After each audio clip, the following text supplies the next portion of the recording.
So today's talk will go kind of from the abstract to the practical, from the perhaps sublime and religiously challenging to the most everyday, concrete, essential thing that we can do in Buddhism. So you have to kind of hang in there as we go from the abstract to the practical. And probably one of the most abstract places you could start in any religious tradition is to ask the question, on what authority, what's the authority upon which you have your religious beliefs? You know, you have these, great religious, your great world religion, you're called a religion, and you teach these things that are supposed to be true. And how do you know that they're true?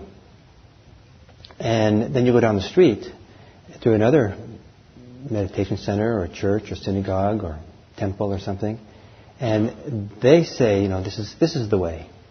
And then you say, well, we have it on authority that it's this way, and they have it on authority it's that way. And so who has the right authority? From what authority do religious beliefs come from? And some people claim that their religious beliefs come from great divine sources. So they have tremendous power and authority because of that claim. But then you can ask the question, upon what authority do you know that it came from that wonderful divine source? Well, my minister told me. Well, how does she know? What authority does she have it? Oh, well, she went to seminary. People at seminary, what authority do they have? Oh, and they say, well, it came from this book. Well, what about that book? So you can kind of start asking these questions. And I once heard of a professor of Christian religion who was a Christian. And he went over to a Buddhist scholar, a young budding Buddhist who was becoming a Buddhist scholar. And he said, don't go down that route, the scholarly route. If you go on the scholarly route where you start investigating and questioning the source of the authority of your beliefs, it's really hard. It's really hard to kind of, your religious beliefs sometimes kind of end up feeling like they're on quicksand. So I'm sure this is not true for everyone in all religions, but certainly the issue of religious authority, by what authority we have something, is certainly an interesting question to ask. And I suspect that a lot of people don't ask that question very often. In fact, a number of people have told me that when they went to Sunday school and they started asking questions like that, they were asked to please don't come back. So, the Buddha was wandering around India 2,500 years ago. And at his time, there were a lot of other religious teachers with very different religious teachings wandering around as well. And he came to a town belonged to the people called Kalamas. He showed up, and the Kalamas went to the Buddha, and they were kind of very, very cleverly or very reasonably, they said, well, you're just another spiritual teacher coming to town. We have a lot of teachers coming to town. Now tell me, rather than telling us about what you have to say, why don't you tell us, how can we decide amongst them all who has the truth? That's a pretty good question, right? How can we find your way through all these? So then the Buddha makes a declarative statement, which you should always be a little bit suspicious of when religious people make declarative statements. That's what us religious people are good at that. And that's supposed to carry certain authority. So the Buddha makes a declarative statement. So now you've been warned that this is coming. So you can do with it what you wish. And this statement that I'm about to read is very famous, and it's often quoted, and it's often misquoted a lot. And it is loved by many people. And there's a Zen teacher who has taught here, a lovely teacher named Yvonne Rand, who said once that every Buddhist should have this statement tattooed on the inside of their eyelids. It's so important.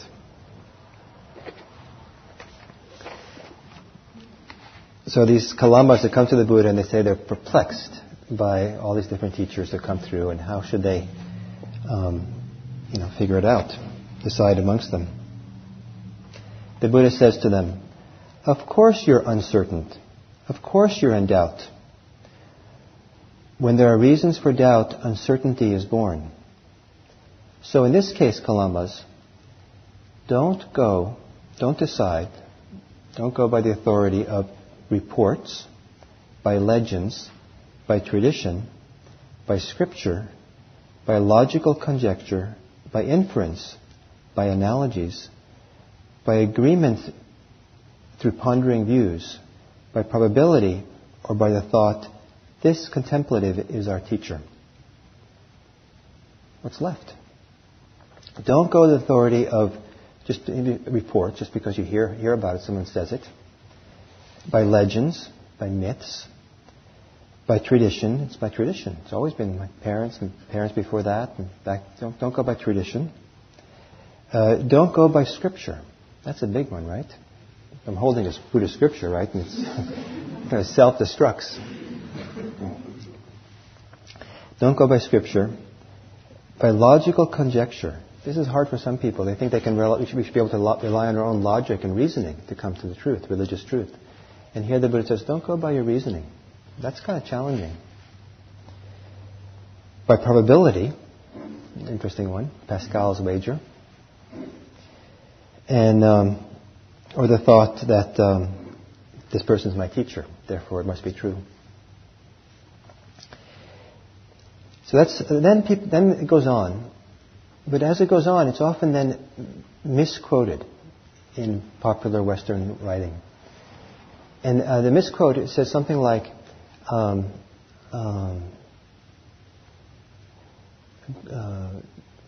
by your own experience, or go by what you know yourself. So the point is to kind of focus on yourself and what you know for yourself. And popularly in California, people say, go by your own truth, as if somehow what you think you believe is true. And but this is what the Buddha said. When you know for yourselves that these qualities are helpful, these qualities are... when you know that these qualities are unhelpful, then these qualities are criticized by the wise. And when you know for yourself, when these qualities, when adopted and carried out, lead to harm and suffering, then you should abandon them. It's an interesting statement, because what he's done is he's turned the question, he's reframed the question. Rather than kind of answering the question, how do you know what is true? He's actually suggesting, instead of that question, focus on how you know what is harmful and what is beneficial. Know what is helpful and what is not helpful. So it's a reframing. So, for example, if you have appendicitis,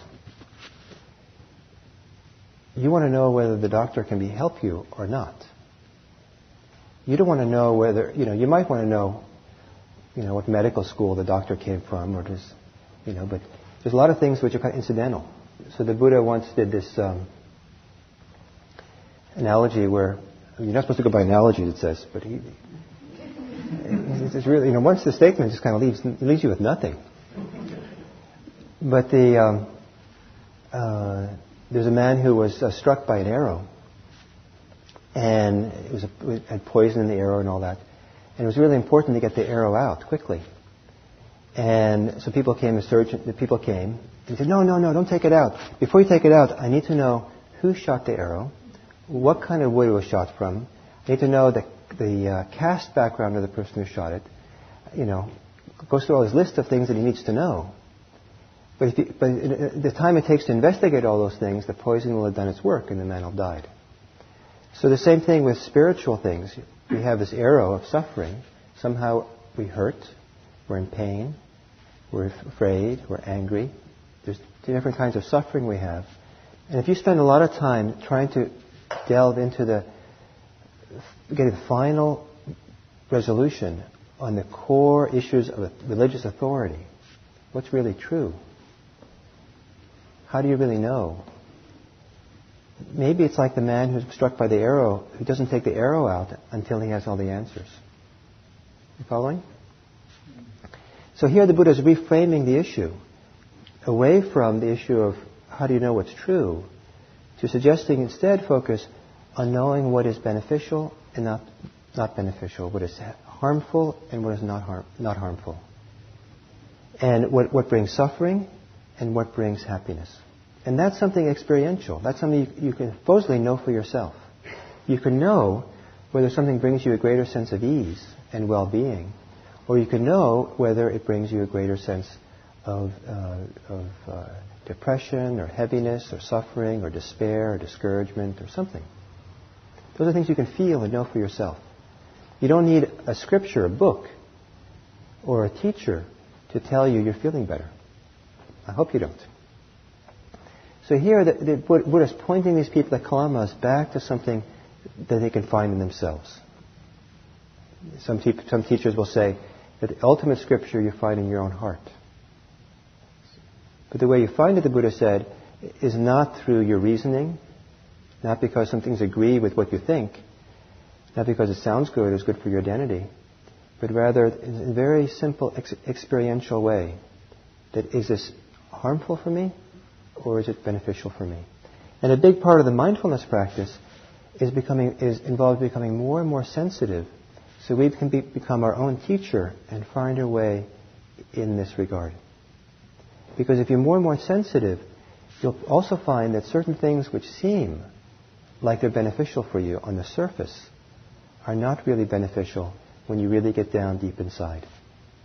You might think it's beneficial for you to unwind watching television.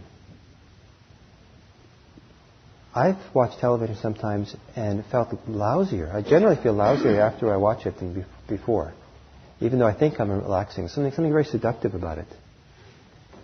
So that's maybe one example, maybe not true for everybody.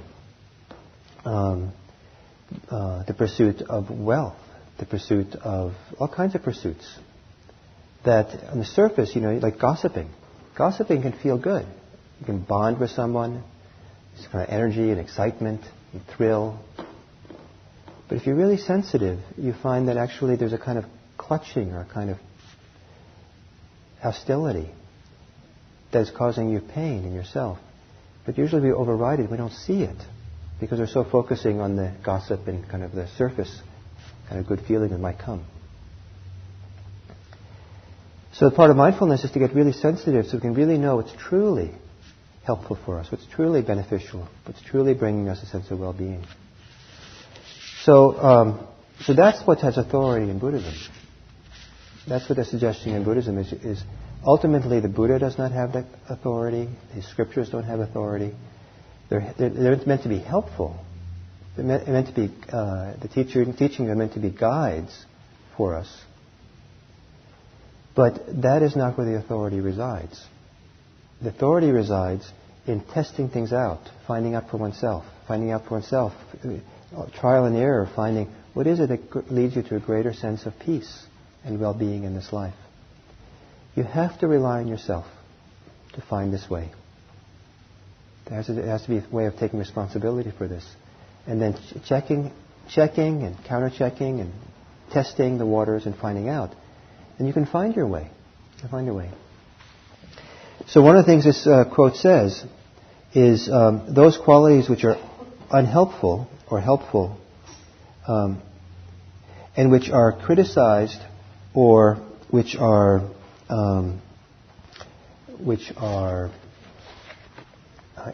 recommended by the wise. So it doesn't say, in some kind of radical way, only rely on yourself. There is some encouragement to get advice from people who you think are wise.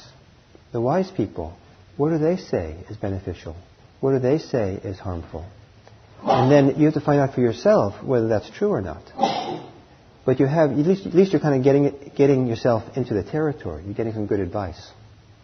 So you find people who are wise. So that's the abstract part. Okay? So then, in this famous discourse, the Buddha is going to give the kalamas an example of how to do this. And in this example, the example he uses is cultivating loving kindness. And it seems that the practice of loving kindness was known in India at the time of the Buddha. It's not necessarily a Buddhist practice. It seems to be known at the time. And it's generally taken this way, taken to be a meditation practice, where you sit down to meditate, and you cultivate by focusing on a sense of boundless love for all beings. It's a great thing to do. It's a nice thing to do. So you do this practice of boundless love. You sit down and kind of open your heart and reflect on your good wishes, your kindness, your care, your concern, your friendliness for all beings. And you kind of open up and let that kind of radiate from you as a kind of warmth almost in all directions. Then, the Buddha says, if you do that, then you'll find out for yourself whether this is beneficial or not for you. And you'll receive, I'll summarize it briefly. You'll receive two things. You'll notice two things if you do this. And now, in most English translations of this passage, they'll translate this as the assurances. You'll receive certain assurances if you do this. In one translation in English, translated as the word solace, solaces. However, the original Pali maybe has that technical meaning of assurance, but the literal meaning, the literal words, means to breathe easy. To breathe easily. So if you do this, practice loving kindness, you'll receive the benefit of being able to breathe easily in this way. It's very different to talk about receiving assurance, like guarantees, versus attaining something that's very physical and immediate. You get to breathe easier. That's nice, isn't it?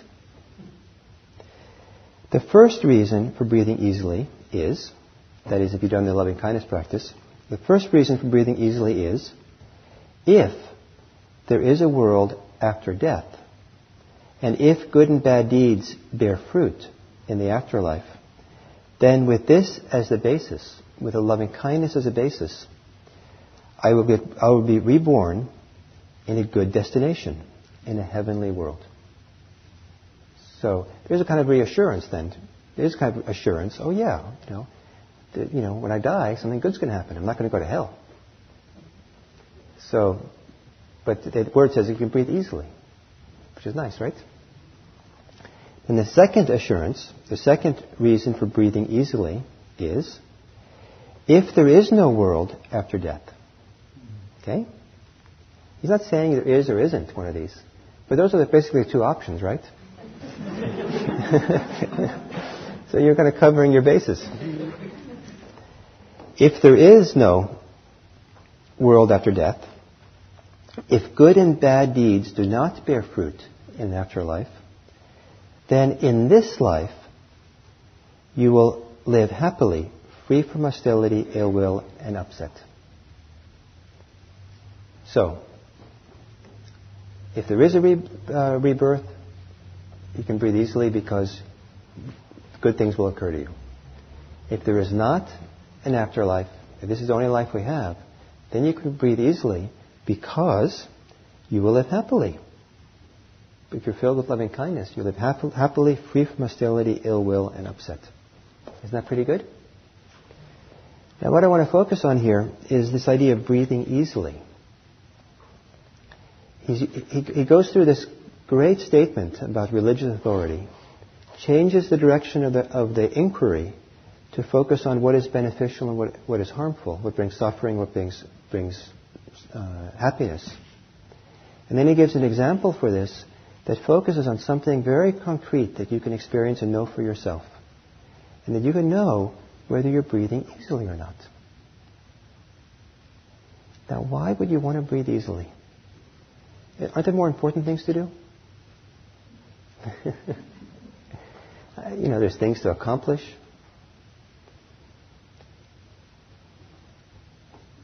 Breathing easily, when the breath is being breathed easily, we're at peace. We're at ease. We're happy. We're at ease. When the breath is not easy, when it's contracted or held in some kind of way, it generally represents some way in which our mind and heart is contracted and held. If we're afraid, the diaphragm sometimes gets pulled up and it's held tight. Or the stomach is pulled in and held. Or if you're angry, there might be a lot of tension in the chest someplace, or maybe also in the diaphragm or the belly. Or if you're depressed, there could be a feeling of heaviness weighing down on the chest. And every time you breathe in, you just can't breathe in all the way. You feel so oppressed, perhaps. Can't breathe in fully. How we feel is very closely tied to how we breathe. There's a very intimate relationship with how we feel and how we breathe. And if we take care of how we breathe and become the caretakers of our breathing, we then directly become the caretakers of how we feel.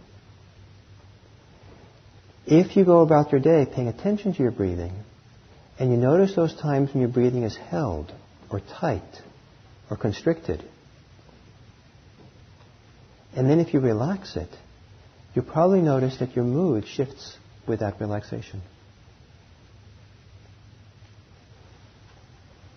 If you're able to cultivate a very relaxed breath, and for some people it takes a while, like through meditation and other things, to develop a very deeply relaxed breath, where the muscles of the torso and diaphragm and the stomach are all relaxed, then the breath becomes a more and more sensitive instrument to notice the shifts in your mood and shift in what's going on in you. And sometimes it's easier to adjust or fix or find peace. It's easier to find peace by relaxing your breathing than it is to practicing psychoanalysis on yourself. What's this all about? Why did my mother do to me? Why am I this way? Why am I so angry right now? Why am I so afraid? Someone please explain to me. I'll pay someone a lot of money for this. And all you need to do, perhaps, I'm kind of being a little bit ridiculous here, but all you need to do is just take a deep breath and relax. It's not always that easy. But the suggestion is that maybe sometimes it is that easy. Maybe sometimes you can bypass a lot of the kind of complicated ways in which we're kind of caught up in our life by taking a deep breath and relaxing. Easing your breath. And the more easeful your breath is, the more sensitive you'll be to the subtleties of what's going on in your heart and your mind. I find that mindfulness of breathing is, I call it the great lubricator. Because if you keep paying attention to your breath, it's hard to stay kind of locked up or frozen. On Saturday I called mindfulness of breath WD-40 for the mind. Just kind of oil that kind of oils the hinges. And just come back to your breathing and discover what's going on with your breath. Take your breath very seriously. And have a habit, have a very powerful, almost like a habit, that whenever you can throughout the day, come back and check in with what's going on with your breath. Just like I'm doing, even now I'm talking to you, I'm constantly checking in with my breath. Is my breath relaxed? Am I pulling up my diaphragm? Am I worried about how well I'm getting my ideas across? And all the kind of any worry I might have, or any idea, I have to kind of really make a good point here, or really say this well. I can feel a change with the muscles of my rib cage and my diaphragm, and my stomach, and sometimes I feel it in my shoulders, and even my back rib cage sometimes. And sometimes that's the first indication I have that something is a little bit amiss. And then I can kind of adjust it and kind of relax, let go, let it fall down. To have a soft belly is another way of talking about this. Keep your belly soft. Some people are conditioned, were conditioned as maybe as young children even, that it was important to keep their belly pulled in. There was a certain period in America where women got that message. Suck in your stomach. It's very unbecoming to have a stomach that hangs out. And some men also, maybe from different kind of reasons, have also been trained to hold their stomach in and chest out, and which kind of interferes with the breathing.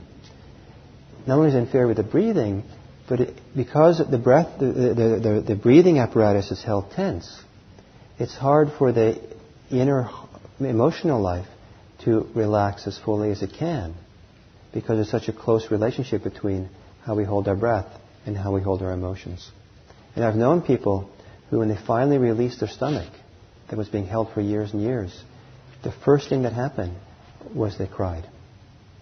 Because it was just held in there for so long, it was locked in. And when they relaxed their belly, finally those tears could come out. Now occasionally people will say, "Oh no, this is terrible.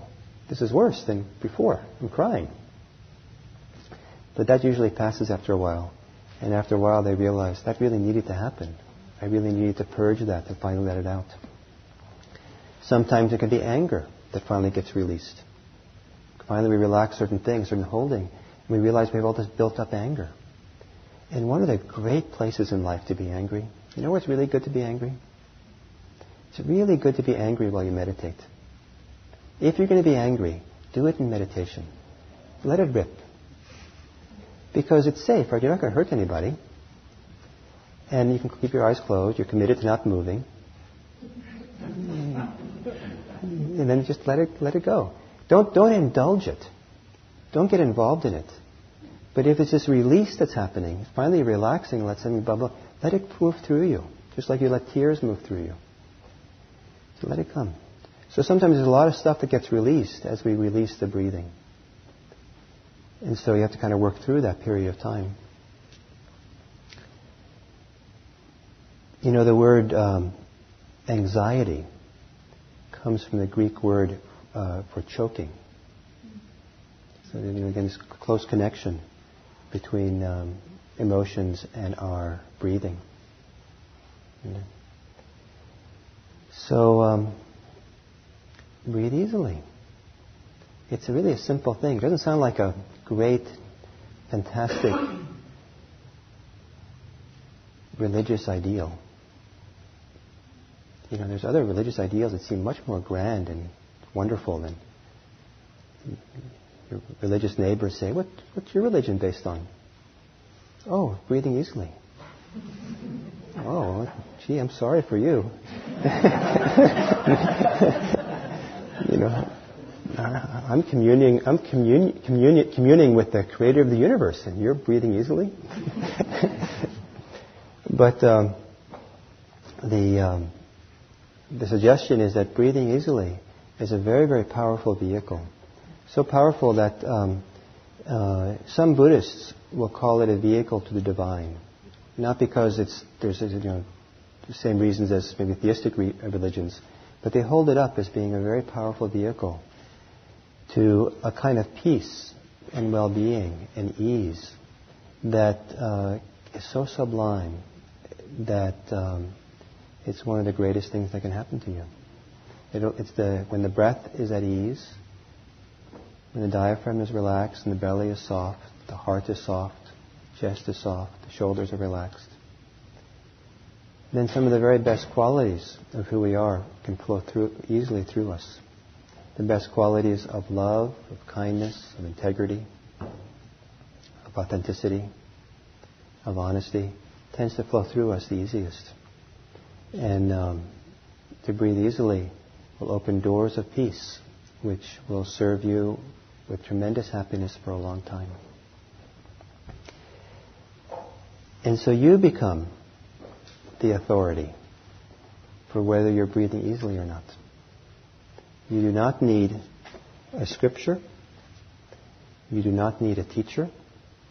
You do not need legends and myths. You do not need your reasoning and logic to decide whether you're breathing easily or not. That's something you can find out for yourself. And then begin following the trail. Follow the trail, the track that leads you to breathing more and more easily throughout your day, in all circumstances. And I will tell you that I believe that using breathing easily as your guide, your breath will become your best teacher. So, may you all breathe easily. Thank you.